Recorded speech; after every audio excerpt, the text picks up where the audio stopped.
All right, everybody, welcome again to Fan2Fan Podcast. I'm one of your hosts, Doug Ziegler, and normally I am partnered with the one and only Bernie Gonzalez and Peter Charbonneau, but this week Peter is not joining us. So we have reached into the bullpen and we have pulled out somebody that I think you guys are going to enjoy, a good friend of mine, Andrew Murray. Andrew, you want to go and say hi real quick? Hey, everyone. That was real quick. So, Andrew, why don't you take a minute, introduce yourself, tell us a little bit about yourself, and I'm going to ask you a couple of questions with regards to the world of pop culture and your crazy childhood. So why don't you go ahead and just introduce yourself a little bit? I've grown up in a horror movie family. It's a revered topic for us, and my father specifically is the one that instilled it into all of us. And then my 5 siblings help spread the gospel of horror throughout the country as best as we can. I remember the first one, the first movie I can remember was the 93, 94 Stephen King's It adaptation on 2 rubber band VHS tapes from Blockbuster. And then from those hooks, it's always been a immense passion of mine. Not only movies, but just horror culture in general. I'm a big fan of Tales of the Crypt. I have the box over this shoulder, the TV series, and then also the box set of comics. And it's really it's always been a fascination of me. I think maybe probably towards my detriment, I tend to laugh at more inappropriate times as I get older. But other than that, it's been a hell of a ride. So Andrew, I've got a few questions. Doug, I got to jump in here real quick. Go ahead. So Andrew, Bernie, how's it going? Hi, Bernie. So I have to think here because I grew up in a household where my family did not embrace horror movies. So I found it either myself sneaking in late night showings after my folks were asleep in college. Mm-hmm. So I'd like to this. I don't know. It feels like sitting down like with a psychologist. So you say your folks were fans of horror movies. Is it fair to say did they share them with you? And I don't want to throw them under the bus here, but did they show you horror movies at an earlier age? Yes. You remember watching? You do. Okay, fill in the blanks, please. I mean, it's the child psychology case is still being put together, but DCFS is not paying attention. I think there's a statute of limitations.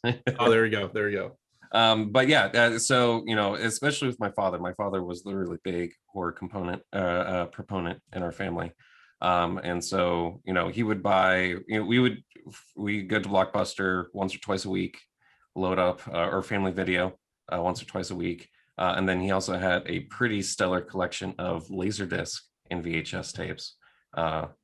He passed away once we were actually moving over to DVDs. So if he could only see now 4K remastered, he would have a little tear of happiness. But yeah, so we would do multiple features nights too. Through high school, actually, we would go on Mondays to actually see movie once a week, and so it was a very fun time to get out on a school night. And on Monday nights the theaters are completely empty, so it's usually just get your pick of whatever spot you want, and it's like they're screening just for you. Was this a family affair? You mentioned you were one of 5 kids, or was this... Yeah, I was one of 5 kids, but to all my sisters listening, they constantly tell me I was the favorite. So it was a father-son thing for the movie theater. But my sisters are just as big of horror fans, if probably not bigger horror fans than I am. And watching movies. I mean, my dad would watch movies constantly, so we would come in and watch movies with him, and it's always been a family event. So I have to think the family dynamics. Are you younger or older? I'm the second youngest. Okay. My family spans from 30 to 52. Okay. So clothes and comics and everything else were there horror movie hand-me-downs where, maybe one of your older siblings got to see Hellraiser and, when they were ready, when you were ready, they would kind of lord it over you to be like, oh, I've seen Halloween Curse, whatever, like, but you haven't seen it yet because your folks were at least, willing to have them watch it because they were a little older and more mature. Well, so yeah, there was absolutely no reservations, first of all, and surprisingly little hand-me-downs when it comes to the the collectibles. I think my younger sister, she's probably the biggest fan and has probably amassed, a collection to rival my own. My other sisters, the older ones, while it is not necessarily a primary, I guess, enthusiastic point for them, it's definitely something that they do practice. All right, so we're gonna test your, because you kind of jumped into our theme for this week. But before we get into it full fledged, we're gonna test your horror passion. Starting with your dad, what was your dad's go-to horror film? Ooh, that is a great question. You figure, as he seemed like he was an OG audiophile cinephile. Mm-hmm. When you talk about Laserdisc, it was probably the movie that he'd had on VHS, Beta, Laserdisc, and as we've now gone into like DVD, Blu-ray, it seems like if he was a physical media guy, just like you were talking about your collection and the Tales of the Crypt series behind your shoulder, obviously you're not just a streaming person, but also a little physical media. You figure there had to be that one movie on his shelf that was, in a more hallowed position than some of the others. There had to be. Oh man. Well, like picking your favorite movies, like picking your favorite picking your favorite sunset. It's really hard to quantify it down to one. Like I know that there are a few that are definitely on the top list. Not necessarily going full horror, but like Clockwork Orange, he was a big Stanley Kubrick fan. And so The Shining's up there too. It's one of my top 3 as well. We would watch on HBO the Tales of the Crypt shows actually air live together, and he was a big fan of Tales of the Crypt. I think they had the Demon Knight is the only movie out of that series that I think he was able to see. Oh man, outside of that, it's really hard for me to, because he would really go through a lot of movies. It was really insatiable for the most part. John Carpenter he was also a big fan of John Carpenter too.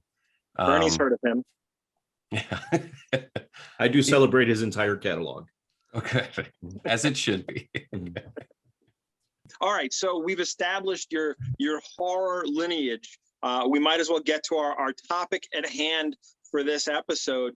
We were talking, and Bernie came across this map.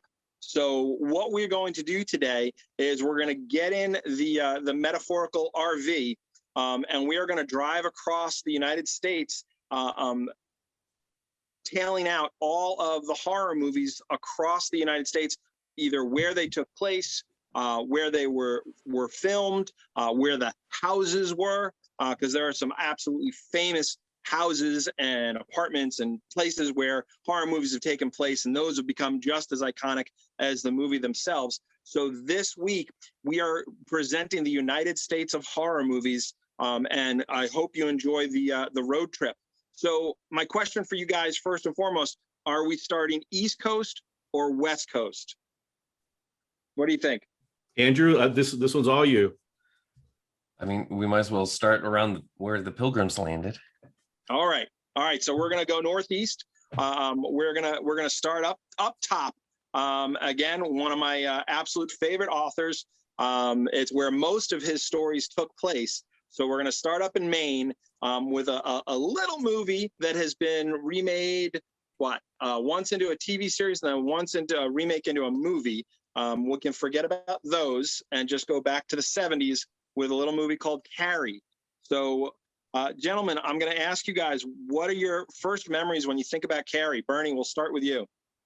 I remember watching it in probably like the early 90s, and I didn't have that connection with Stephen King and that I don't want to say like a shared universe, but in that literary universe that he's created, that, you know, Andrew, talking about it, and that I vividly remember the two VHS with the rubber band holding it together. R.I.P. John Ritter. But just kind of thinking about that, and, you know, since he wrote it, and kind of going back to Carrie, the amount that he's contributed to like the horror genre, like, you know, when you start going down, it's just so unbelievable. But when I think of Carrie, I think of it in that same vein of like those 80s slashers films, but like a little bit more elevated than like Sleepaway Camp or like April Fool's Day, but and even like Friday the 13th or even Halloween for that matter. But there's a more psychological, like almost like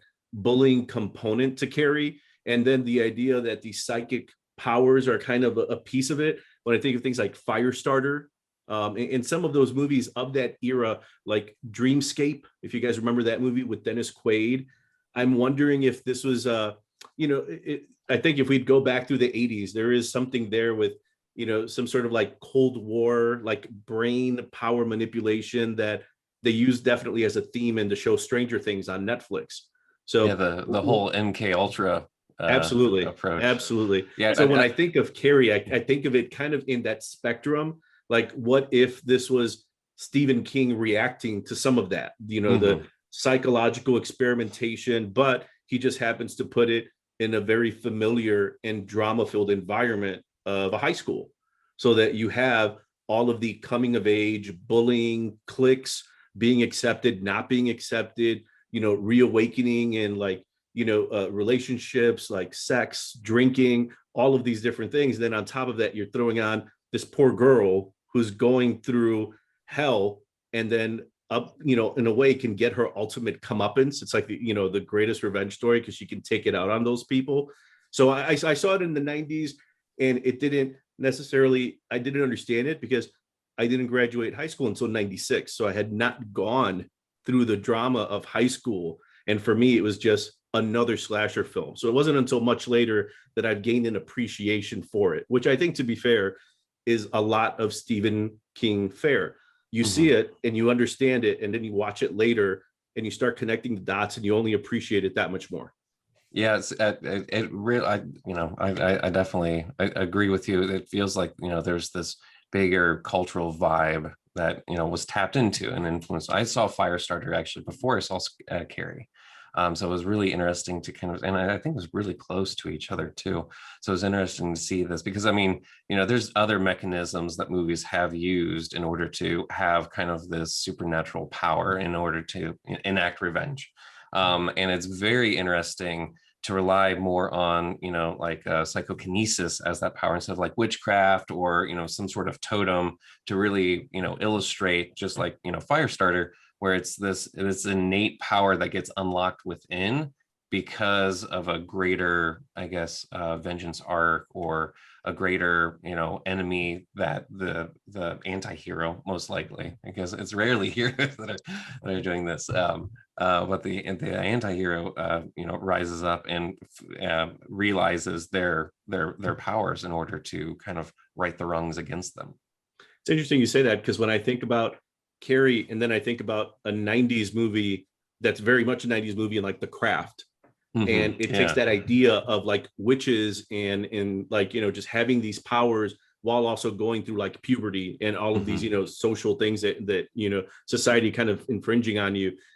I wonder if like, you know, Carrie, I know it's been remade, and I think I saw a piece of the second one, like, you know, TBS at 1 a.m, where all good, like, so bad movies go to die. But then you find yourself inevitably like watching the first half an hour and realizing, why am I watching this when I should be sleeping? But I guess I'll just finish it. And I saw some of the remake, and I thought the remake was, I don't know, it was a little better. Like it felt like it was getting closer to maybe what Stephen King was trying to do, what the film did. But it was doing it in that really bad, like, is it Michael Bay's production company, Platinum Dunes? Andrew, you're laughing, so you totally get this. That Friday the 13th, Nightmare on Elm Street, like like, I don't know, they probably came out, what, like 2004, 2005-ish, around there? Yeah, the remakes of them, yeah. It just felt like all the cinematographers were on strike because every movie is incredibly too dark, and every actor has either been or will end up being on the CW. So it's not like you have necessarily the highest caliber of acting, but you could tell that they were trying to do their homages to those movies, to the Texas Chainsaw Massacres, to the Friday Nightmare. But they just they missed it. Whatever magic that there is that this original 80s Carrie had didn't translate to the other adaptations. And I feel like sometimes you get into, I mean, not to speak for all these directors remaking it, but you fall into two trappings. One is you want to really kind of have your own voice, and especially for stories that are very, hollowed within the horror community, where they're just very strong, cohesive stories that really have that great messaging underneath it that audiences respond to. And so when you try to overlay, either your own voice, so you're adding cinematography, you're adding a lot of detail to a place where when you abstract detailing, you obscure with shadow, the imagination kind of finishes those details for you and really makes it a more powerful movie. And then or also they tried to do an homage to the previous film and not necessarily the base story behind it. And so you'll have, kind of jarring elements that kind of take you out of it. And I love comparing it to The Craft too. I feel like Carrie 2, which I've actually seen that and not the remake, but Carrie 2, I feel like was definitely from the same page of The Craft. They saw the success of The Craft because it's such a great story of outcasts going through this transformational point in their life, and that transformation unlocks powers that they don't really know how to control. But definitely the production value really kind of hurt any storytelling with Carrie 2. Oh no, for sure. For that one is definitely one where they were all going to laugh at them anyway. All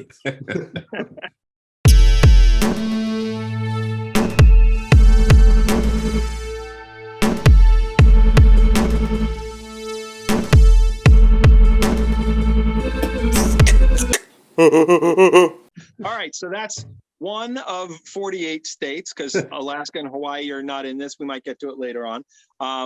We'll finish this podcast in about 4.5, maybe 5 hours. Well, I was going to say, Doug, it's probably fair to say there's a few that we're going to, if there are flyover states, there are going to be some drive-through states, and along the way, we will definitely disappoint our elementary school geography teachers, because I do have to look at the map to remember some of these guys. I am committed, but I think in New England, there's one or two in New England that we can drive right past, like Yellow Brick Road in New Hampshire.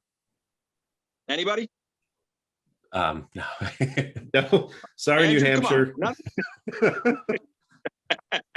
I mean, this is inspiration for my future tour to definitely check more states off. But I mean, if it hasn't really reached out to me at this point, I think it's safe to drive through it quickly. I say with your background, since you're a walking horror Wikipedia page, Andrew, if you haven't watched it, my assumption is I will give you the benefit of the doubt that it's probably not worth watching. So Yellow Brick Road, sorry, we're going to move on.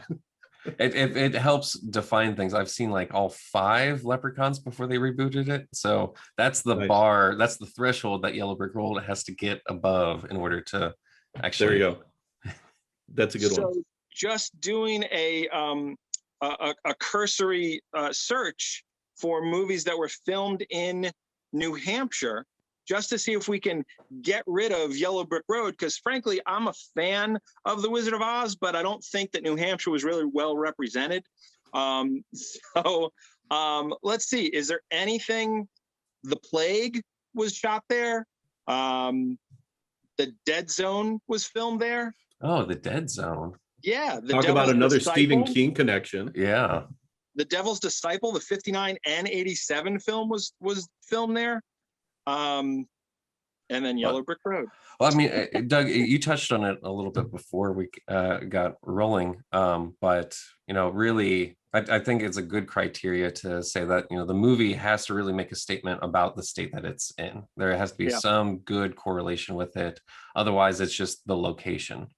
Right. All right. So So then let's jump past New Hampshire. Sorry, New Hampshire, smallest, I think, one of the small states in the country for a reason. Next to it, Vermont, they have Wolf, the Jack Nicholson film from the 90s. They have Wolf. Anything jump out at you? No pun intended. I'm sorry, I got I got nothing. I'm trying to remember where the Witches of Eastwick. That might be more interesting. I just think like this. The only thing I think of is it is Jack Nicholson doing something more genre based. And whenever I think of him doing anything, the one that immediately comes to mind was the '89 Batman movie, where he was willing to, I don't know, like, go dumpster diving into the genre world after, being, although to be fair, like, having worked with Kubrick, I would say that's probably a more elevated, top shelf horror type film in the cinema community. But, to have him do something like Wolf, these are the movies where I remember Lance Henriksen, who famous for Pumpkinhead, Millennium, the show, tons of stuff. I remember he said, sometimes actors just take movies so that they can buy a swimming pool. I do wonder if Wolf was one of those movies where Jack Nicholson just woke up and said, I'd like a swimming pool. I guess I'm just going to do this movie. A second guest house would be nice. Yeah. I think absolutely. I think you may have hit it on the head there. Yeah.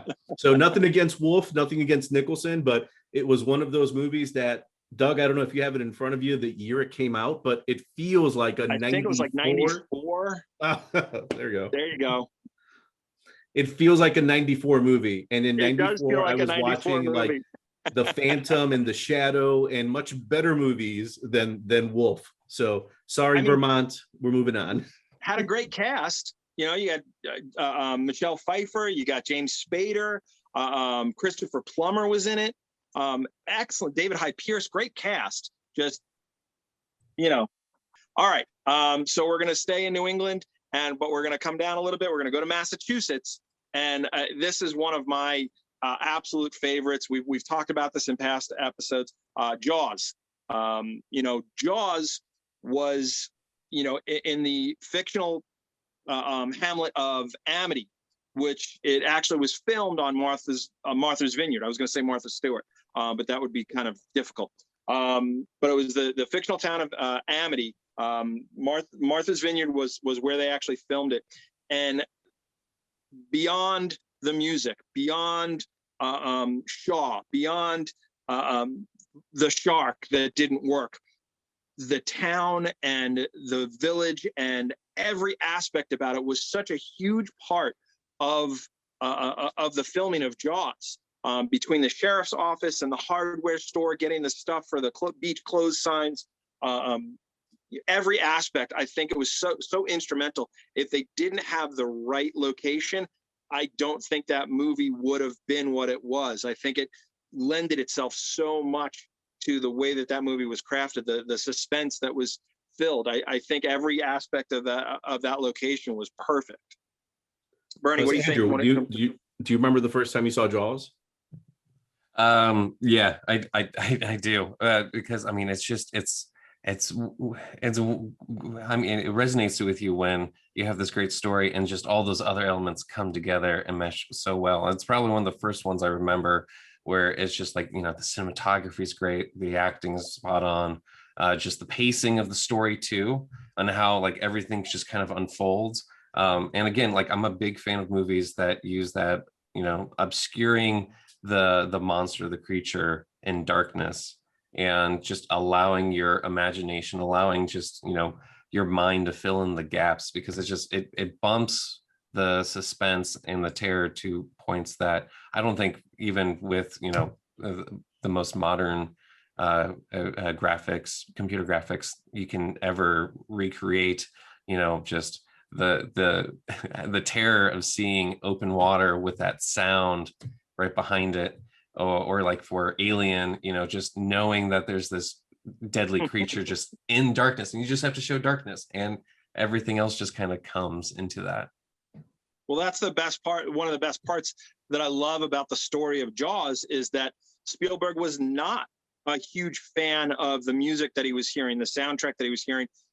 It was mostly because of the fact that Jaws, or Bruce, the mechanical shark, just kept breaking down. I mean, just doing research, that movie, it was slated for a 59-day shoot, and it ended up taking over 150 days to film Jaws, mostly because the star of the movie didn't work. So creating that level of suspense, he was forced to do that. So having those shots, having those scenes of just the water, that open water, of just them looking at the barrels, those yellow barrels, being able to utilize things like that made up for us not being able to see this giant monster shark, I think was fantastic. And the music just, of course, just put it all over the top. And eventually Spielberg came around, and that did it to everybody. I think that's one of the main reasons why you still see indie films really kind of come into the horror space and still, be able to kind of shock the market, is because,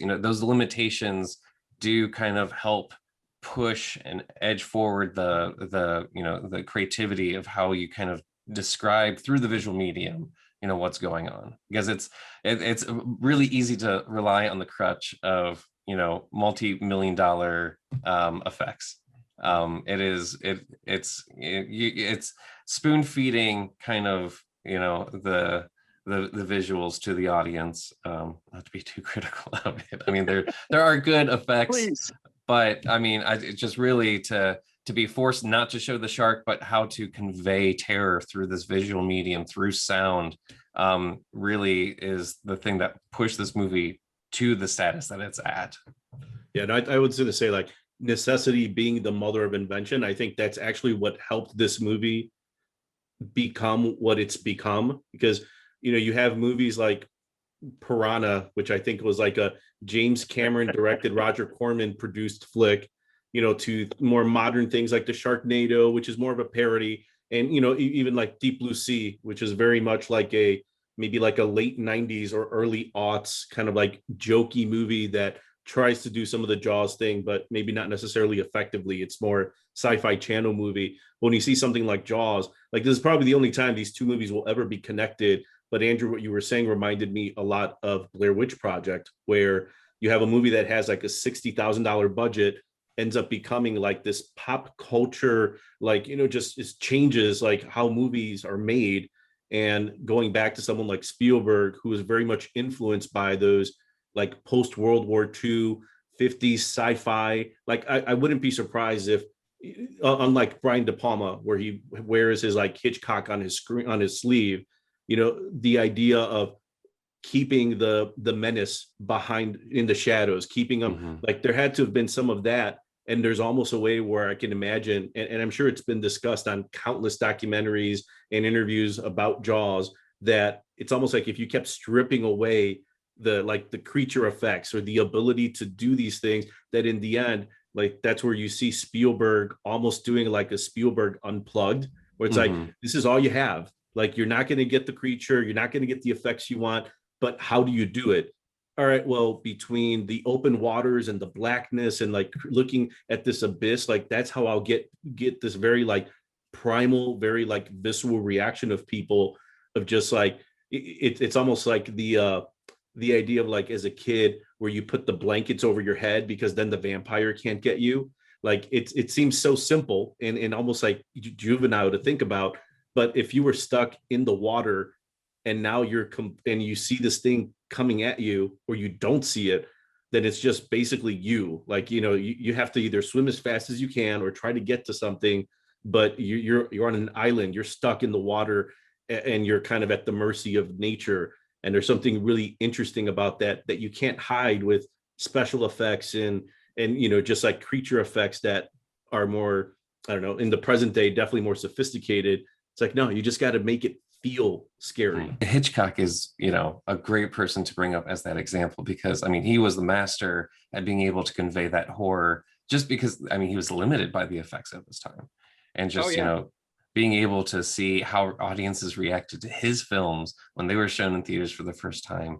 It's just, people were, sent crazy because they were able to receive that communication that he intended through movies, that it wasn't done like that before. And then the environmental kind of aspect of it. There's a lot of good films that I hope we'll get to in this map, that the environment itself just really kind of pumps it up a notch. You know, like I guess safe ones that are not on the map would be like The Thing, right? The isolation, the vulnerability that comes because you have all these kind of unprotected sides or aspects.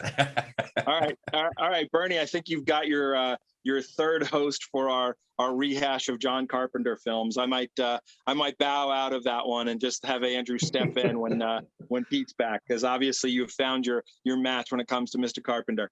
All right, let's move through the country again. We're going to finish off New England with the tiniest little state in our union, Rhode Island, and The Conjuring.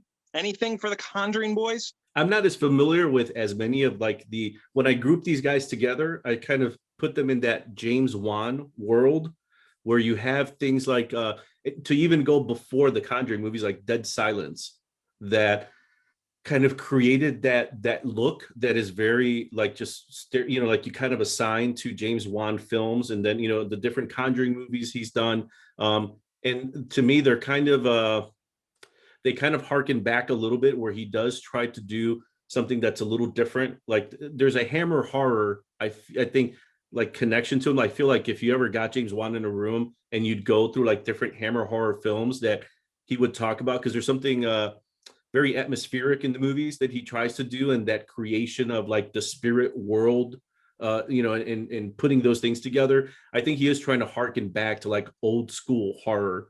But old school, like maybe not Bride of Frankenstein, but more like maybe that like 60s, 70s horror where you do have things like Suspiria and the Hammer horror stuff. That I think that's where he's coming from. It's that full-on supernatural, which is usually not a vein that you get with all the, even like just with ghost movies, you don't get full-on supernatural, like Rings or Pulse or anything like this that has kind of like a, some sort of, they're trying to rationalize why supernatural happens instead of, especially with the Conjuring, it's just this unseen force that permeates the family at every time. And there's a lot of similarity between the Conjuring and I think the Amityville Horror, where it's it's a family put into a position where the audience can resonate with, where it's a financially precarious position, and that's their isolation, that's their water that they're stuck in. So it forces them to have to stay in the water, and because they're not able to swim out away from the shark. But it's just really flipping it on and like really embracing the supernatural to kind of terrorize this poor family. Now, if I'm right, Andrew, is it correct to say did the Annabelle movies spin off from The Conjuring? There is a shared universe with Annabelle and The Conjuring, and that links back to the Warrens. So the Warrens are introduced as characters. They're based off of real life, a couple that would go around as paranormal investigators. But so there's the linked thread is, the Warrens are protecting the world from these totems that are basically linked to the supernatural world, and then so Annabelle does appear in The Conjuring, I think briefly, but so the link between Conjuring 2 and the whole Annabelle series are the Warrens. Gotcha. All right, so I think we can drive straight through Connecticut unless either of you have a really, really strong feeling about I spit on your grave. I remember, I will say this, I remember watching this in college, and I guess the context I'll give is that I grew up in a very like Christian home, so a lot of these movies were not accessible to me. So when I went to college, I just went hog wild and went through the horror section like A to Z and watched everything. And I remember watching Spit on Your Grave and thinking, I'm not old enough to watch this, because it was it has that very like 70s type of horror that makes you uncomfortable. Like there are parts, especially towards the latter part of Texas Chainsaw Massacre, where you do get into this sort of like Appalachians, backwoods, rural type of horror, where on top of the menace, right, whatever it is, a chainsaw toting guy, or in I Spit on Your Grave, like you have more of like, strangers that take advantage of this poor girl, and then how she's able to get her revenge. But that idea of like being stuck in the middle of nowhere, like that's horrible enough. And then on top of that, you had the layer of like an actual menace, like something evil, whether it's a thing or a person or a group of people, like that's even worse. But then that like grittiness, that grindhouse feel of I Spit on Your Grave, like you can taste the movie when you're watching it. And I just remember having seen it once and then watching it again, maybe in the last few years. And I don't think, honestly, I got through the first half an hour because I'm just like, I think this is one of those movies that is really good. But again, another connection that will never be made. I remember watching Schindler's List and thinking, this is an amazing movie. I don't know if I'm okay watching this ever again. Like I've seen it, I can accept it. It was great. Amistad, great movie, made a big impact, opens up your world. I get it. I Spit on Your Grave is like, talk about connecting Schindler's List and I Spit on Your Grave. Think like I saw it once. I think that's as many times as I need to see I Spit on Your Grave. Yeah, there are definitely those one shots. Like I think there's some sort of, I think, visceral emotional connection that gets opened up when you see someone really get brutalized, or like Texas Chainsaw Massacre, Last House on the Left, I Spit on Your Grave. There's these films where like even Hostel. I think Hostel is on my list of one. It's like I enjoyed it. I respect the journey that was taken through. It's not one that I rewatch over and over again. Yeah, it's well, I think Eli Roth, he had called it slaughter porn. Those movies like Hostel and Saw that kind of fit in, and you can tell that they're very much in the lineage of I Spit on Your Grave. And I can't remember the other movie that was similar to that. But they are kind of like in that 70s grindhouse era. And when I think about it now, I'm like, movies that also made me uncomfortable, like comparing something like Romero's Dead movies to the Lucio Fulci Dead movies, where The Beyond made me uncomfortable. Like when you start talking about like zombie and having like wood splinters like in your eye, but the camera doesn't veer away, like you see it. It's like, like George Romero never made me feel that way. Yeah. I Spit on Your Grave has that feel where you're like, no, you need to see what's going to happen, the brutality of it, how vile some of this stuff is. So that way, when you do get to the third act, you realize like, oh man, you've been through hell. You've been through what this character has been through. It's a different kind of movie. I don't know that I would appreciate it as much. I'm sure there are other podcasts and reviews that can talk about it better than I ever certainly can. But man, it just it gives you the creeps. Even thinking about it. I'm sure. Go ahead, Andrew. Finish up. I was going to say, I'm glad you touched on that. That aspect of the movie. Like, I don't tie it to the location that it's represented, but I mean, it is definitely on the hierarchy of movies that it should be notable and called out for. So I should apologize because I honestly thought we were going to breeze right through I Spit on Your Grave, but I should not underestimate my two co-hosts right now, because if it's got to do with horror, I know you guys are going to have an opinion, especially as we pull in and make a stop, not in the state of New York, but on Long Island, which is a part of New York where I grew up, and the Amityville Horror. Now, I do have a personal touch with this movie because I've been to the house. I'm not old enough to remember the murders. They took place in 1974 with DeFeo. Excuse me, I was 2. So I don't remember that. And I don't remember the movie when it first came out. I saw it in the 80s when I wasn't supposed to, when I was young, and got freaked out. But as we grew older in high school, it was something you had to do on Long Island. You had to go out to Amityville and you had to take a look at the house, which it's a gorgeous house. During the day, it is beautiful. I mean, it's got it's on a pier. It's got a pier behind it. It's absolutely breathtaking. It's a 5-bedroom, beautiful home. I would love to live there, but with all the stories and the supposed hauntings and voices in your head, when you drive up to it and you look at it, there is still, even in the daytime, and we did both, we did daytime and nighttime, an eerie feeling about it. So we're talking about a location, again, that absolutely leaps out of the screen. That house was such a character when it came to that film and it came to that story, obviously, because the house was essentially the story. Oh yeah, I mean, for sure. This one is a good one to link to New York. It's definitely like house horror is really good. Like, you go from Amityville Horror, which I mean, house horror has been a trope throughout horror media for a very long time. Like House on the Haunted Hill, and then more modern than the Amityville Horror, like Poltergeist, and so just taking the sacred place that a family can really kind of rely as their safe space and really kind of touch it up a notch, which I think it feels like it's a different vein than The Conjuring for some reason, because it's not entities inside the house, it's the house itself. It is this evil presence that is just kind of saturated the place. Right. The Conjuring could have taken place anywhere. It didn't matter where it was. Something like Amityville or Poltergeist or House on the Hill, it had to be where it was. There was no question. That was a part of the story. That was a part of just like even like The Shining. It had to be there.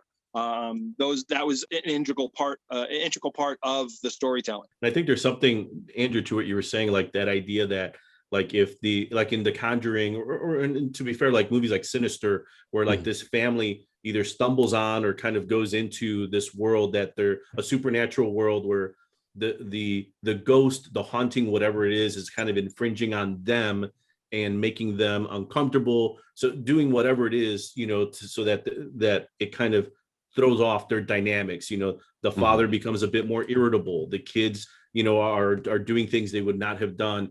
There's something about Amityville Horror and those haunted house type movies where it does go into like, it's violating a space that should be safe, like a place where you should be okay, where your family should be okay.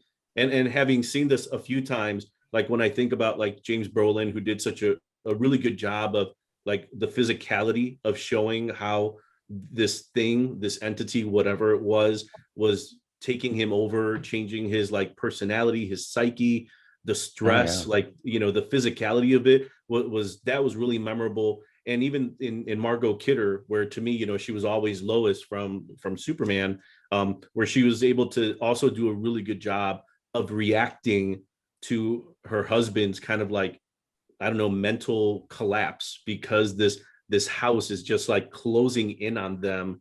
And I think I've seen in some of the posters, or it could be some of the other haunted house movies like House, which I think has a few, where you see kind of like the picture of the home and like it's probably, it's definitely more graphic and not like as nice as you made it out to be, Doug. But like the where you see like this picture of a home and it's like the windows are essentially the eyes, and I forget what it's called. Is it quarter moon windows, where you like put human traits on animals?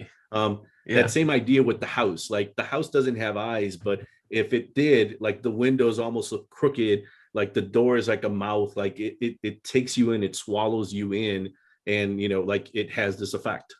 Yeah, it's a phenomenal example of graphic design, because it's the anamorphism where I think it was just black with red ink, right? And it was just house features, but the quarter moon windows were perfect for the eyes. And I mean, they just stand out. That, I mean, Amityville Horror has had so many sequels and a few remakes, where it has to have those aspects of the house, otherwise it doesn't actually relate to, well, I guess the audience that expects it, as well as it's harder to convey that sinisterness of that location without those features that you can relate to human facial features.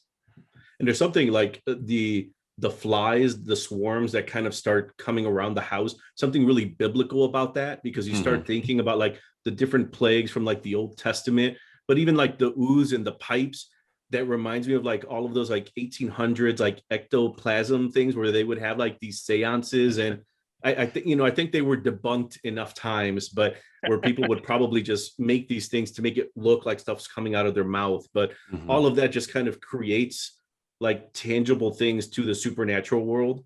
And I think that's like in like The Conjuring, where like this family feels off, but then you have something like in Annabelle, like you mentioned, Andrew, that's like this totem. It's like a physical representation of the supernatural world.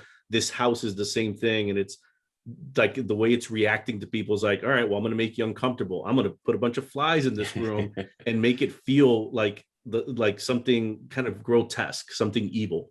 Yeah, like the presence in Conjuring is an evil presence. The presence in the Amityville Horror is a demonic evil, and has those biblical undertones that will definitely resonate with some audiences more than others. But if you can, because being able to key off of people's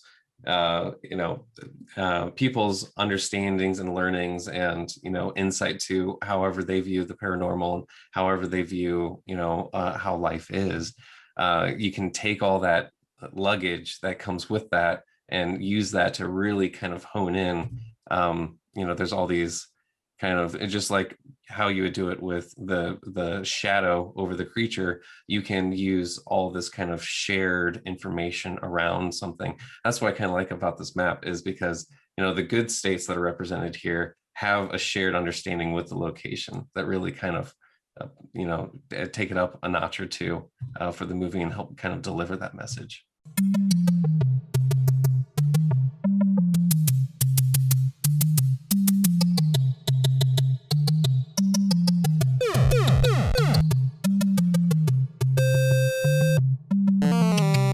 Let's move on. We're going to move through the Holland Tunnel, make our way down the turnpike, and head over to Jersey, the Garden State, where probably one of the most iconic movies on the maps is residing, and that is the original Friday the 13th. So, Bernie, I want to start you off with Friday the 13th. What are your thoughts, whether it relates to New Jersey itself, or does that really matter? I'm glad that you started with me, because growing up in Illinois, I have selfishly taken like the Mount Rushmore of slashers, like Michael Myers. It's Haddonfield, Illinois. Nightmare on Elm Street, I always felt like it should be Illinois, because we do have an Elm Street and just feels like it could be a Chicago suburb. So I also took on Friday the 13th because there is a Crystal Lake, Illinois, that is just a little bit further out of the city. So I thought, oh my God, this is great. Like, I don't know, or says something a lot about Illinois, one of the two. But I do remember watching Friday the 13th very early on. And I've mentioned this before, I'll mention it again, like my kind of like first, I don't know, shot of seeing some of these classic movies, and even those 80s movies like The Navigator or Last Starfighter, a lot of those John Carpenter movies, was on a Fox affiliate in the Chicagoland area.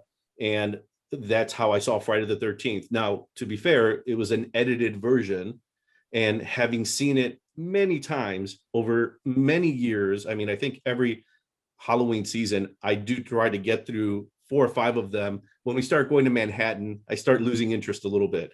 But I think it's kind of like Jaws, where there's a rewatchability to it, but I appreciate Jaws that much more. I feel the same way about Friday the 13th. And yes, I know he's not wearing the mask, and it's, spoiler alert, it's not really him yet in the first one. Sorry, Doug, I see your face. I know. You ruined it. But I really appreciate what the director, Sean Cunningham, did. I think a little bit more every time I see it, because you're talking, this movie's 1980. If I remember right, Halloween was released in 1978. Mm-hmm. And there's all these arguments about, who was the first slasher, like that Halloween really kind of started to put that on the genre map as we talk about our road trip, our horror road trip here. And movies like Friday the 13th definitely cemented it as more of a genre, and Nightmare on Elm Street expanded it beyond just being like babysitter killers to going into your dreams. But it's just, again, there's something really simple about Friday the 13th that works. Take a bunch of teenagers that are, drinking, sexed up, and want to smoke weed, and you put them in like a counseling camp that they're trying to rebuild, and basically let hilarity / homicide ensue. It's so clean, it's so simple, and how they execute it is so well done.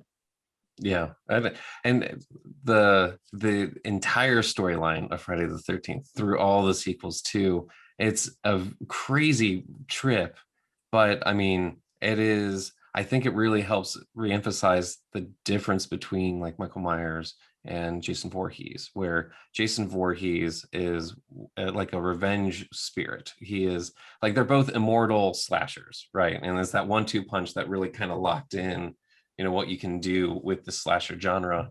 And so Jason, is this immortal, kind of spiritually possessed kind of creature, where he's immortal because it feels like it's this vengeance that's coming from the grave in order to enact revenge, kind of like how Carrie was enacting revenge, where with Halloween, it is more along the lines of, it's this psychotic killer, this person who is just completely fascinated with murdering the protagonist, because of the experience that he went through. It's not necessarily vengeance, it is more like a mission or some sort of drive that is otherworldly. No, I think the thing about Michael Myers, all these killers who do have that kind of otherworldly, like it's more than just like that. Even, to be fair, like Cameron used in Terminator, that idea of like this sort of like golem type creature that is 100% powered by something, right? Evil, vengeance, whatever it is, but they will not be stopped. Like they're going to continue, either like going through a wall or whatever happens, they're just going to keep going until they complete whatever their mission is. And in Jason's case, it's murder, although not in this first one, but revenge very much takes a really big place in this, to not completely spoil it for folks. But there's something really interesting about that. And to be fair, like if it kind of continued expanding on the idea of that like almost immortal killer, it also set up again the idea of the final girl, where Jamie Lee Curtis is the final girl in Halloween. In this one, same thing, the idea that the virtuous girl who doesn't partake in drugs and sex, and who's able to essentially like maintain these outlandish Christian values. Sorry, audience. They're the person that maybe towards the end won't get killed by this killer. That could represent communism or STDs or anything else. It's the 80s. It was off. I mean, this was literally 1980, so it was all fair game. I love what they've been doing with the most recent Halloween films, of just picking up on that thread. They're just kind of shelving the other sequels and picking back up on that final girl, and what that actually does to a person for like 40 years of sitting in your house, knowing that this person is out there, knowing that he has this insatiable drive to kill you. And so what happens when you stew in that, and that's you prepare for 40 years. Which is kind of unfortunate, because when we think about the other Friday the 13th sequels and how they just started to dilute like the thing that was so strong, that such a good concept. And by the time you get to like 3, it's about as like, I don't know, like as perfect a summer blockbuster horror movie as you can get. Like they figured out the formula, like the people in the lab, the producers, the directors, they're like, we got it. We know exactly how many boobs we need to show, how many sex scenes, like the music, like we figured out the formula. And then when it starts getting into psychic powers and trips to Manhattan and, worms that live at the bottom of these lakes, you start going into, it's like, I don't know, like, can we just go back to something that was so simple? And kind of what you were saying, Andrew, like what they have done in the Halloween movies,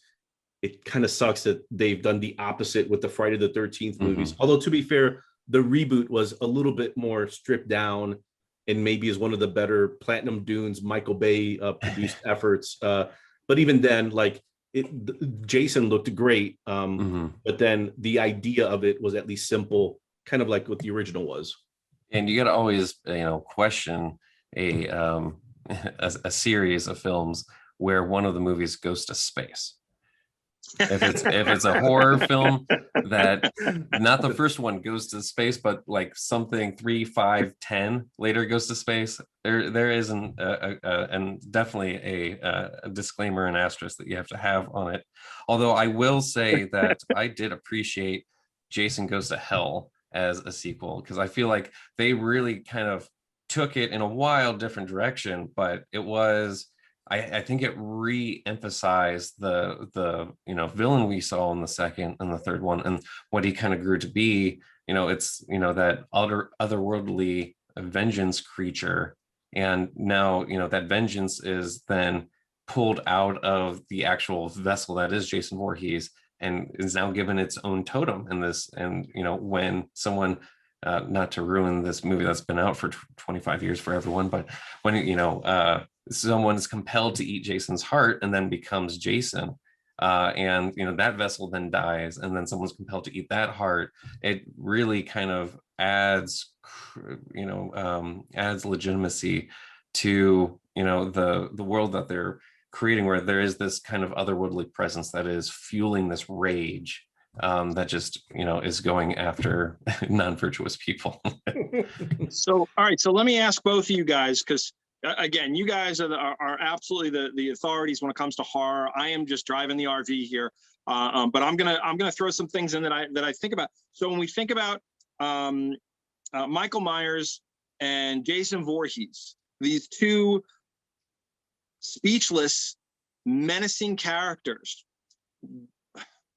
what is it about them that do you see from movie to movie? Do you see their growth? Do you see their ability to emote on camera throughout the films, or are they just this lumbering menace that is the thread throughout these movies? Andrew? Yeah, that's a great question. I think definitely with Michael Myers, you see more of that human aspect, whereas with Jason, you don't. I think with Jason, they definitely rely on the other characters in the movies to really kind of give that human touch, because you're only really emphasizing with them. But with Halloween, there's still that Michael Myers is human. They call it over and over again. He's in a mental institution. He's there for treatment. There's this aspect where, I mean, not all of them do this, but I think when it was finally kind of taken away from its campiness and rebooted, like I think Rob Zombie did a good reboot of it as kind of its own standalone series, and to emphasize the human character. I think it gets lost sometimes in his movies, but he's really good at adding humanity to these characters that you typically not cast as human. Like I remember seeing The Devil's Rejects, and just the whole like 180 you have for these three characters that are just terrorizing, murdering, it's just creating all this gore, and then at the end when they become the victims, you start having this empathy for you, and it's just the weirdest out-of-body experience that you have. And that's something I think with Michael Myers, you're right. Like there's a way where, in my mind, he's always been in a state of arrested development. Like he's a kid. Mm-hmm. And for all the trauma that he underwent and that Rob Zombie took more time to portray, with, coming from a broken home, his mom being a stripper, and, bringing in men that obviously did not have Michael's best intentions, like they didn't want to be the good dad. Like they were not trying to be Dick Van Dyke. They were just taking advantage of the situation. And this poor kid is, just going through all this, and his sister who's just trying to survive. And then when you see him in the movies, Michael Myers is almost like similar, like he almost makes like those curious dog expressions. Yeah, the head tilt. Head tilt, yeah. like what you would see in like a little kid who's still processing things, Mm-hmm. but almost like but definitely not like fully aware. Whereas like with Jason, there is like, thinking about like Terminator, there's a machine aspect to him where he's just going to go through a wall. He's going to do whatever he has to do, and because of that, it takes away the humanity from it. Mm-hmm. And it makes me think, not related to your question, Doug, but like putting these things together, a movie like It Follows, where you take the idea of the slasher, but then the slasher becomes a regular person. It's not embodied in someone like Michael Myers that has a mask, or Mike or Jason, where he has a mask, but you can see like different levels of like degradation, like the ripped off shirt. Like you wouldn't want to stand next to Michael Myers or Jason Voorhees, but in It Follows, the idea of like the slasher being like an STD that you have to like get away and give to someone else so it doesn't come after you. But even then, those killers, right, in It Follows are represented by quiet golem zombie machine-like creatures that like will walk miles and through states just to go get you. It's like, yeah, you see Jason doing that. Like he's willing to walk whatever it is. And so is Michael Myers, but Michael Myers seems like he can drive. But at least with Jason, because you get rid of that humanity, it almost in a way like he can either become a caricature, or if it's done well, he's that much more scary because, you know, it doesn't matter if you blow this guy up in half. Like there's two halves that are now going to come after you. And it feels like there's some sort of like this kind of like Greek god, demigod lore. There's with no way Jason. To get rid of him. Yeah, because I mean, like especially the style in which he kills people, it's not like line of sight. You know, like he's chasing people, yeah, but you know there are definitely a lot of kills where he's punching through walls or you know through tents or you know impaling people that he can't see, and so it kind of gives the sense that you know he's weirdly omnipotent, and he's able to kind of see these situations, see the people that are kind of going against the values and virtues that Jason is a proponent of. And is you know this just you know this force for vengeance that I think is very like Old Testament style vengeance. Okay, so here we go. You guys mentioned it earlier. You mentioned zombies earlier, and it's when this movie came out, that's not what they were called, but that's essentially what they were. So as we head into Pennsylvania, you've got Night of the Living Dead, one of the first pure zombie horror movies, but they were called ghouls in the movie. They were not zombies. That wasn't a word that they attributed to them. So Bernie, I'm going to throw it to you. Talk to me about Night of the Living Dead. This is the first black and white film that I saw that really made me realize that black and white films were like a legitimate thing, because I think there's this like weird, I don't know, stigma that we put on movies, especially, you know, as, you know, since we're all, you know, we've been around a little bit, but not as old as some of other people. So when we think about TCM, we think of like The Third Man and Citizen Kane and these movies that are a bit more renowned because they're black and white. And then some people see them now and they just feel old. Like you don't really want to give them the time of day because they're black and white. So maybe it's not as good as something you've seen now.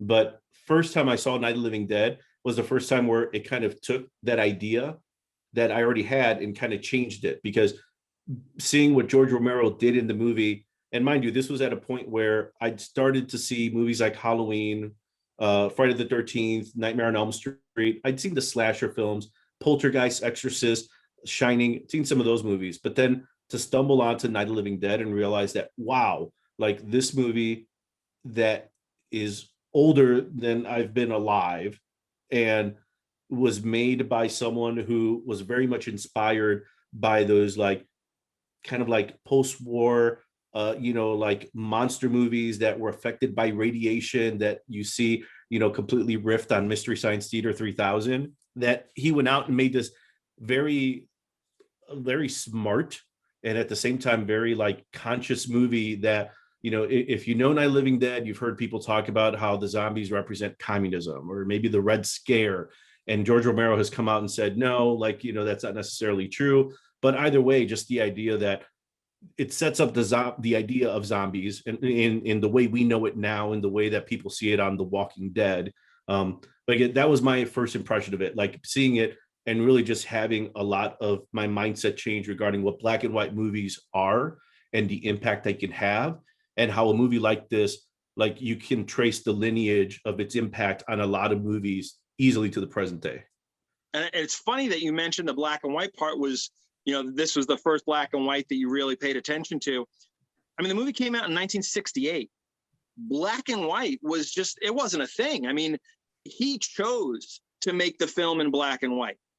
Color was the prevalent choice back then, but he chose to use that aspect of suspense, of horror, because he felt that was going to add to the story. That's what I loved about it as well, is that was a conscious decision to make the film in black and white, just like Psycho. Psycho didn't have to be made in black and white, but that was Hitchcock's thought process. That was his choice. And I'm a fan of that. Now, my first memory of black and white is, of course, Young Frankenstein. So I always thought black and white movies were the funniest things in the world. But neither here nor there. Andrew, what did you? What's the Night of the Living Dead mean to you? Well, I mean, yeah, it is the die that all modern zombie films are cast from.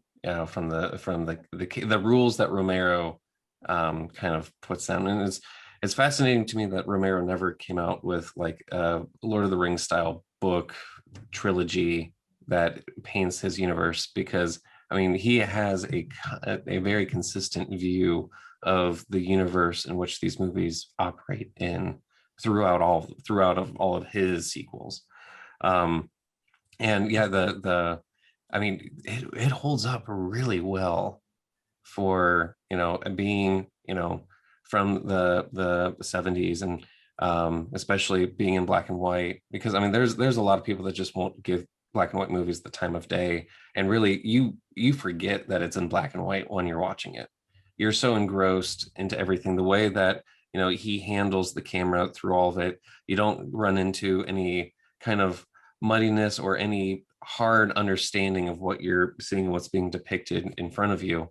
By the way, for anyone who hasn't seen it, this movie I think is the only one on this list that's public domain.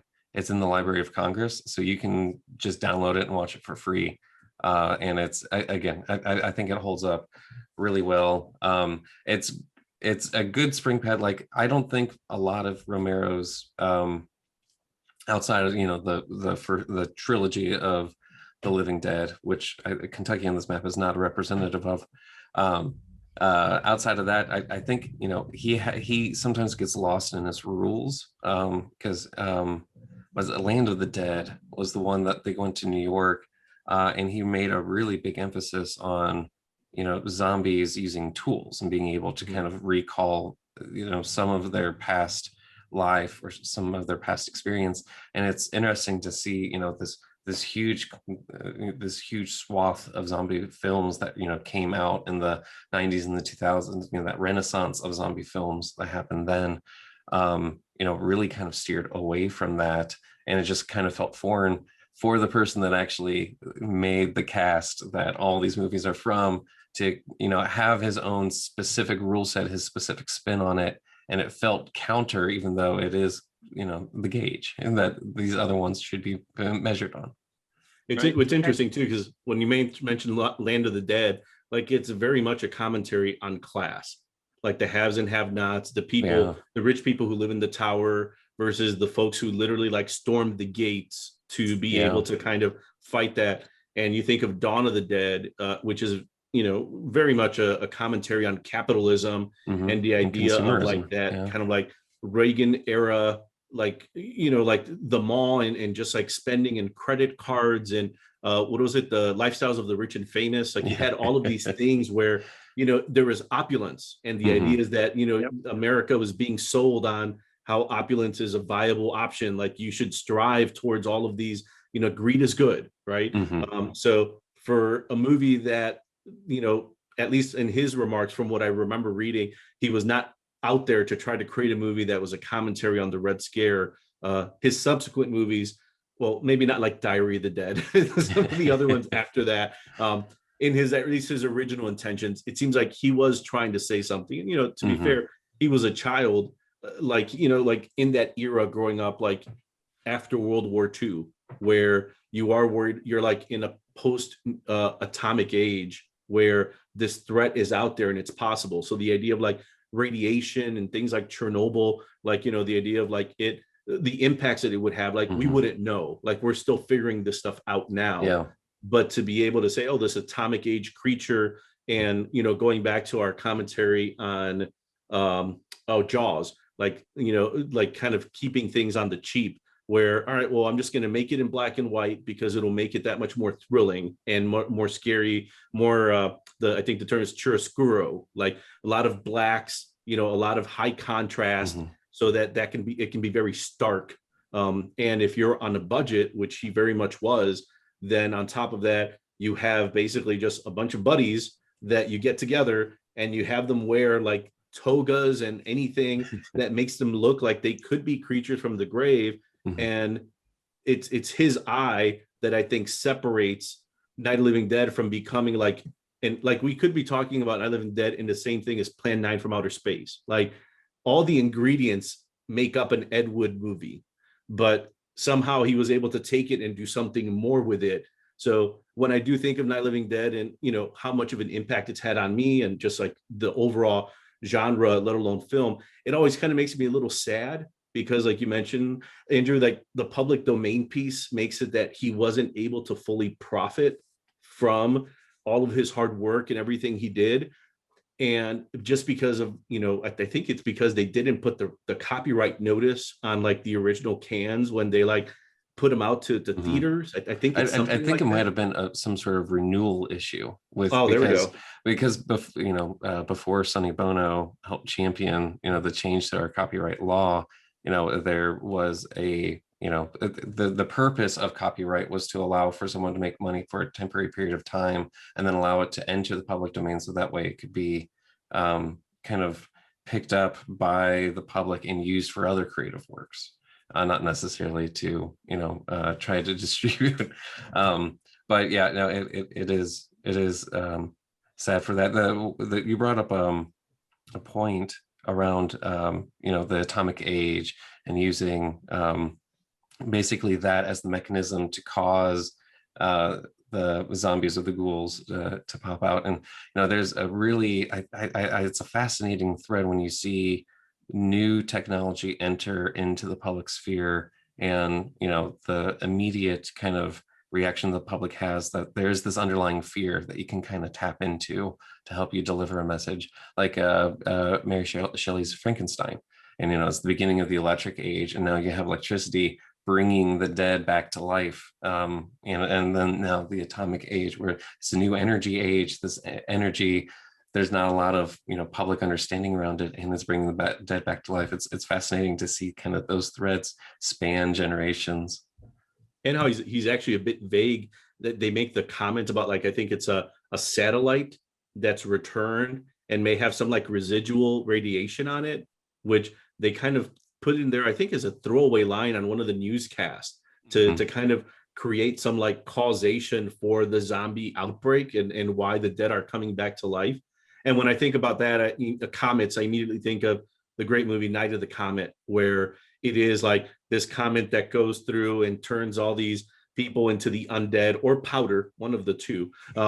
And then how they have to go through some of the same paces, and kind of like the idea of like movies like Die Hard that are like a siege movie, where you have, or like talking about, you know, my love for John Carpenter, Assault on Precinct 13, where, you know, which all really go back to like Rio Bravo. You take a bunch of people, put them in a room, and then you have the Comanches, right? Or you have the outlaws in Assault on Precinct 13, the gang members, or you get something in Night of the Living Dead where it's the zombies that are assaulting this place, and these guys have to try to survive, you know, using whatever is around them.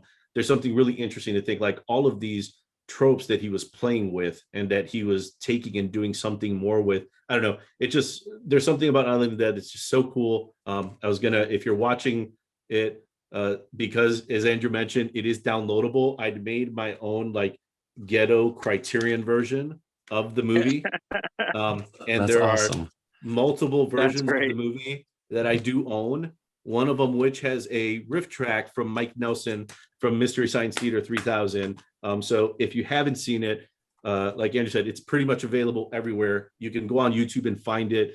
It's one of those movies that probably helped folks like Sven Gulli and all like the regional horror hosts that are out there actually like make a living, because there were movies like this and Plan 9 from Outer Space and The Undead from Roger Corman, all of these public domain movies that are out there that they could air and riff on and do something with, that only further made these movies available to the public. Because you're like, oh, all right, well, they're sharing this movie and it's old and it's black and white, but it's free. So I'll watch it on Saturday night, and then you realize, hey, that movie was really good. Well, I think what you hit on there is, I mean, this was his first movie out of the box, and to hit a home run like that. But this is one of those movies that is I think, again, one of the beginnings of that cult classic. Without a doubt, Night of the Living Dead, because of its availability, it is something that has been used in so many different ways. So to have that cult status is fantastic. Here's a nice thing. I don't know if you guys know, he's actually rewriting right now Night of the Living Dead, and it's going into production this year. There's going to be a relaunch of Night of the Living Dead. He's not, because George Romero passed away, unfortunately, a few years ago. He came back from the dead in order to re-release it. He wrote a rehash of Night of the Living Dead, and it's going into production. And this, I mean, to think about that, like, we haven't even talked about like the aspects of race that are a big part of this. The fact that Dwayne Jones is the main character, like at a time where you may not see a female lead or a person of color as a lead, here you have this character who very much like is a very dominant alpha male in the movie that kind of brings in organization and brings in a sense of stability to be like, hey guys, we're screwed. Like, I don't know who these things are or what these things are, but if like we don't get it together, like we're gonna die. So I'm going to hold it together, and I'm going to try to hold it together for all of us. And if not, like, go to the basement or go to the car, and then who knows, maybe your daughter will kill you with a rake, or you'll set yourself on fire. Again, no spoilers alert. So if you haven't seen the movie, some of these things happen. But yeah, the fact that he's able to do that. And then at the end, which I will not share, just that there is this twist that happens that, again, like, are you breaking our first rule? No, I'm not gonna. I feel like it's so powerful, that last beat, that you almost have to watch it in order to fully get it, because I think that only furthers that idea of like a sense of irony, to be like, wow, after all of this, like that's how it ends. Like, that just sucks.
Checked.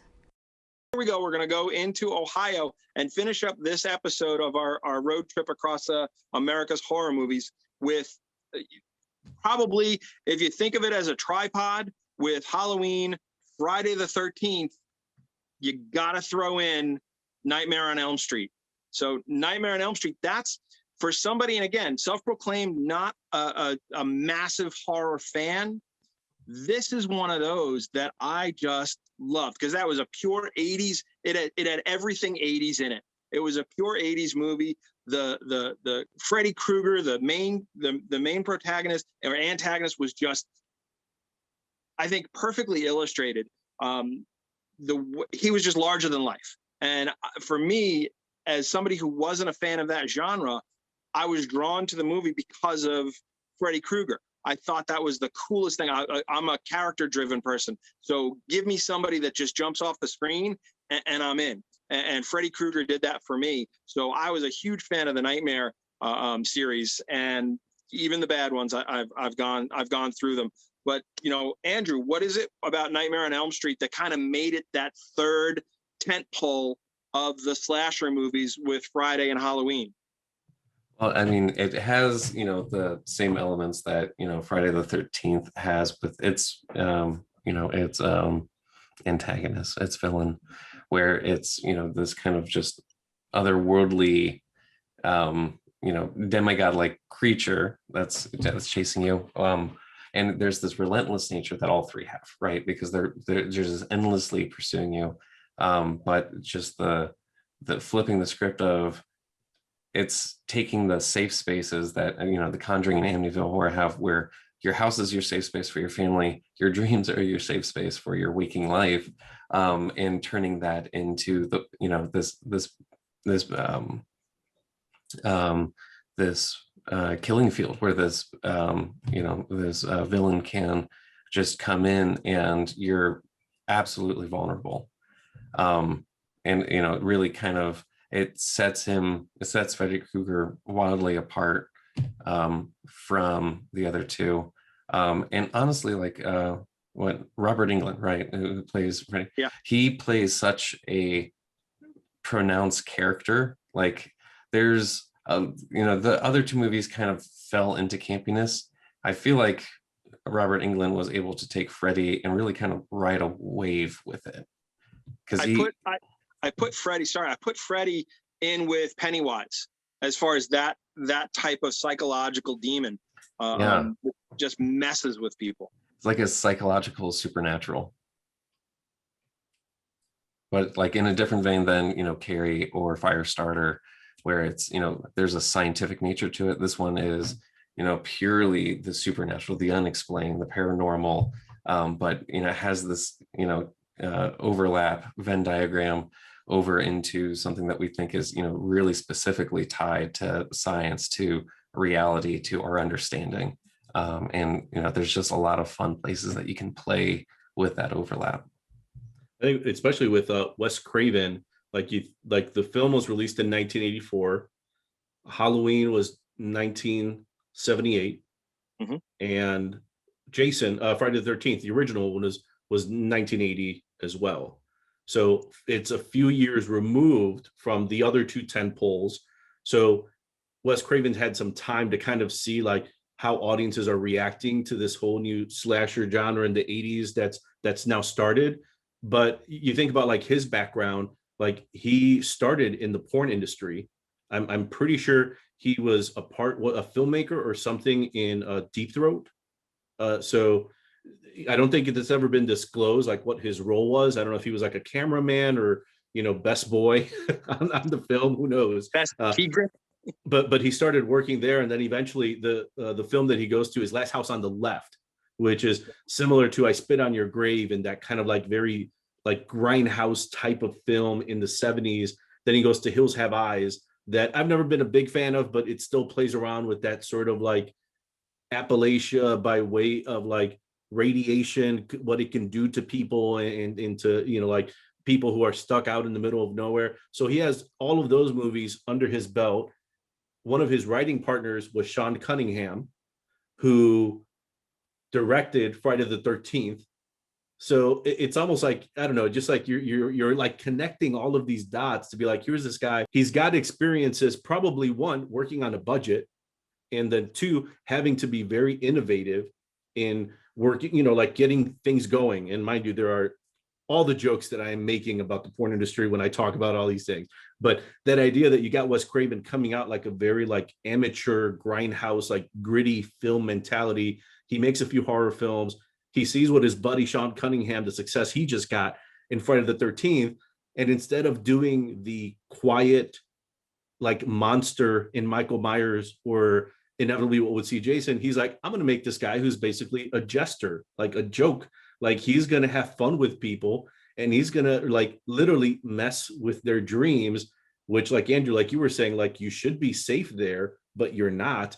And then having someone like Robert Englund, like have such a, like, I don't know, I'm just imagining like on set, him being like, okay, like, are you here? Is this enough? And just like Wes Craven being like, did you see Spinal Tap? Like turn it to 11. Like you can go further than what you're doing now. Like have fun with it, because this guy is very much like this character that's completely self-aware. So go for it. Oh yeah, it's like Mark Hamill with the animated series Batman. Right. There's I was just going to some. say Jack. I was going to say Jack Nicholson with the Joker. Absolutely. There it is. Another ding for Batman. two dings for animated, because that's Bernie's favorite. That's right. Yeah, it just, I mean, when an actor can just get into that character and really just bring it home, you see it. You see it resonates with you. And not to get off that topic, but one thing I want to bring up real quick is that, I've been kind of harping with, shadow obscuring the creature. I think Nightmare on Elm Street is a really good example of practical effects actually pushing the imagination forward. Because there's a lot of really unique ways that Freddy's able to kill people that are visceral and add to, I think, everyone's wild imaginations. Like it was the bathtub scene in the first one where the hand came out of the, yep, and it's just like or Johnny like Depp's death scene where oh yeah, the bed. Yeah, where it's just like, that's insane. And thinking about like two directors kind of connecting them, like George Romero's Day of the Dead, where they're in that military compound and the main character, I can't remember her name, but she's having a dream of the zombies going to get her, and she's kind of like in a padded room and the zombie hands are coming through the wall, which I would imagine is probably not an easy effect to make, but it's probably like some sort of, I don't know, it's got to be easier and less expensive than other fancy effects. But that scene where Freddy is over the bed, it's such an iconic image where like you can see like his silhouette, he's like reaching out to get Nancy, Heather Mellencamp, but something like that was her last name, not related to the musician. That's such a cool image, because it's just that idea that like you're sleeping, that should be a peaceful, safe place, but here's this guy who's like literally hovering over you and then getting in your head. Heather Langenkamp. There we go. But it's that reality bending power that he has, that just everything that you expect is not solid when he is when he's praying, and it really just it does take it out of a different gear of those other two tentpoles. Like, I mean, they are definitely related to each other. They are the slasher genre when we see it, but really it does kind of elevate the art form to really kind of push like different dimensions of how horror can go and how horror can traverse. Especially, I think Jason and Freddy are canonically in the same universe. Mm-hmm. And especially with them, you're limited by the real world, right? Like you might have Jason like walk underwater and we accept that. You could see him like maybe get run over by a car and then get up. We accept that, right?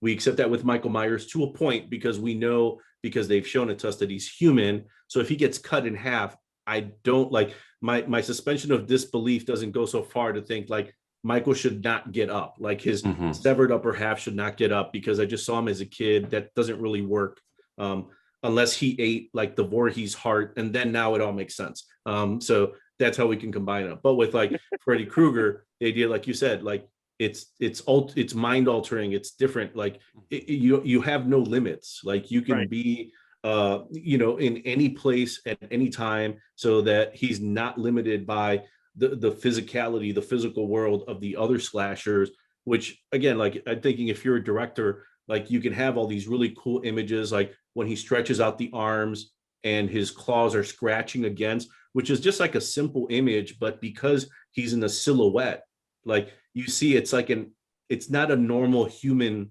figure. Like those arms shouldn't stretch out that long. And even though it's not necessarily like it's not an exotic place, like he's not like dressing up as like a samurai to kill someone. Like that happens later when they kind of get into some more like goofiness in how Freddy does the kills. But at least in that first one, like just to have him be a little bit outlandish and have that court jester Joker kind of feel to it, like that adds the personality that Myers and Jason don't have. So with Wes Craven, just to there is no official job title for him on Deep Throat. It was listed as miscellaneous. And to wrap up with Nightmare on Elm Street, who did their acting debut on Nightmare on Elm Street? I got to imagine it's Johnny Depp. There it is. That was his very first film. Yeah. And I love it with Wes Craven because he kind of took the genre full circle when he came out with the Scream series. And we'll talk about Scream later on. But I love that he had the foresight enough to realize that this genre that has made the career that he has, he was able to take it, step back, and Nightmare always had a little bit of a wink to it. And he was able to go full bore into that with the Scream series, and really kind of look at it as, let's have fun with it. Let's take everything that we did, everything that was a part of slasher films, and just point it right at the camera and say, look, we know what we're doing here. We're going to say everything in front of you, but we're still going to make great, scary movies. And I love that he was able to literally go full circle with that series. And he still does the final girl trope with Nancy, like that still happens. And it, like you were saying, Doug, like the wink, like to think like New Nightmare is like a total meta movie that kind of puts the camera back on what if these people were actually actors that we saw playing these roles, but then somehow Freddy was like this sort of supernatural creature where like Freddy could exist separate from Robert Englund. So it's kind of a trippy movie to watch now because it almost takes you, it's almost like looking at the camera too much. Like I'm willing to assume that Leprechaun will inevitably get into space and somehow I'm okay with that. And that Jason will do the same thing. But with Freddy, because it's so outlandish, like when I think about it now, like you have to imagine like Jim Carrey in what he does in The Mask. Like The Mask is kind of like the comedy version of Nightmare on Elm Street, like this person, which I think, sorry, Michael Bay, but I got to indict you again. Like the Nightmare on Elm Street remake, that's what was missing from it. Like I forget the actor's name. I know he played Rorschach in the Watchmen movies, but he was missing that. Like he was very much playing like everything about him was evil. And I know Freddy has that entire background about being like a pedophile, and even I think in some of the movies or maybe the TV show where they talked about his origin, like where his mother was a nun in like a prison and she had been raped by like 100 inmates on that, like a night where there was like a prison escape. Like that was Freddy's origin, like the idea that he's the byproduct of that like completely grotesque, vile act. So that this idea that they're kind of going back to like, this is awful, like only something that awful would create something as awful as Freddy. Like it has to be something that bad. Yeah. Because it's so like, that is such a, like, I don't know, that's almost too realistic of an origin for something that's so outlandish as Freddy. Yeah. I mean, it's because like, I think it's effective horror when the person that's attacking you, it has that human element, right? And matter of fact, I think that ends up becoming Freddy's Achilles heel, is that he's this supernatural creature that seems insurmountable. And then once you start tearing down that facade and finding that there's this humanity behind it and he's vulnerable to his humanity, that ends up weakening him in some way. But just sometimes you can just go too aggressive on the story. You don't have to provide all that detail. You don't have to have a series of unfortunate events that create the most perfect villain. There's so many people that just look average and normal that are actually villains in real life. And, that alone, allow the imagination to play about what influences Freddy. Let's just see how he kind of allow his actions to kind of dictate, where he's coming from, show that velocity of where he's going, propelling as a character. And with Freddy, I mean, Robert Englund, the funny thing with it is my first memories of Robert Englund was in V, the miniseries, as Willie, this soft-spoken alien who just couldn't get out of his own way. And to take him and turn him into this nightmare, no pun intended, this amazing character that just leaps off the screen. I love the dichotomy of those two characters going from V to Nightmare. It was a amazing casting. I think it was a stroke of genius to get Robert Englund and have it go that direction, because I loved V. Andrew, since you're a horror aficionado, what's the great line from Pinhead? I have so many great worlds to show you. I forget what it is. From Hellraiser, yeah. Yeah.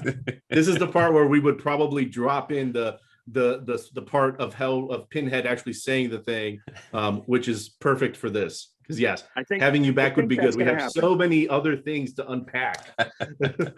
I have stacks. This is like show and tell. There's so much more. So again, thank you, everybody. Thank you, Bernie. Thank you, Andrew, for beginning this road trip with us here at Fan2Fan. We will be back with our next episode with the United States road trip of horror movies. Again, my name is Doug Ziegler, one of your hosts for Fan2Fan Podcast. And on behalf of Bernie Gonzalez and this week's guest host, Andrew Murray, thank you so much for joining us on Fan2Fan.